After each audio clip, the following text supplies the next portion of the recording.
Master Chandra केतिरनि ई फिल्मुनि में गीत ॻाता, अदाकारी कई ऐं दर्शकनि खे मोहियो। अॼु बि अबाणा जो ही गीत वञनि था लॾींदा वञनि था, माण्हुनि जे अखियुनि मां आब आणे छॾे। वञनि था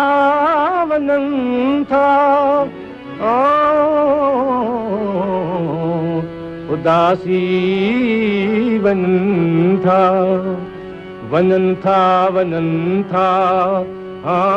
वतन खे छॾींदा, छॾे साद सूफ़ी वञनि था लॾींदा। वेंदूं सभेई वञनि था पलींदा, अल्लाह ॼाणिया करी कॾहिं मेल थींदा।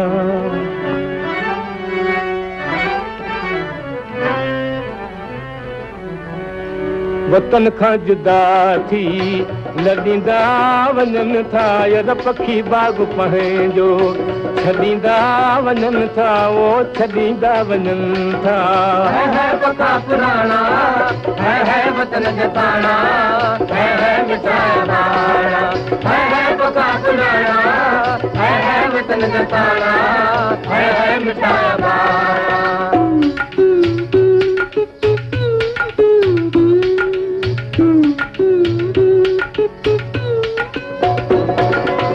छॾे कुतब बेदिल ऐं बेकस जा डेरा, छॾे शाह स्वामी दलपत जा डेरा, दरागन खां अॼु दूर थींदा वञनि था, वो पखी बाग पंहिंजो छॾींदा वञनि था, यार छॾींदा वञनि था।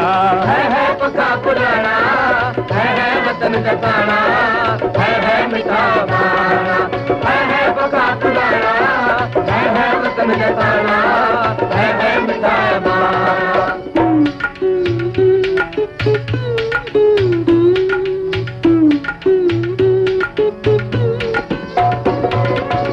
छॾे पंहिंजे सिंधू नदीअ जा किनारा, अबाणा यझाए छना प्यारा प्यारा, पुराणनि पखनि खे पटींदा वञनि था, वो पखी बाग पंहिंजो छॾींदा वञनि था, यार छॾींदा वञनि था।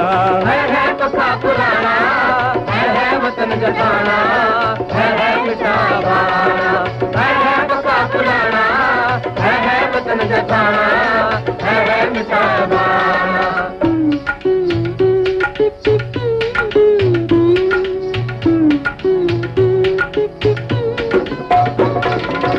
छॾे ज़िंदह पीरोई सखर साध बेलो, बसन घोटरो हल पारू शाह जमेलो, जुदाई संदो दाग ॾींदा वञनि था, वो पखी बाग पंहिंजो छॾींदा वञनि था, यार छॾींदा वञनि था।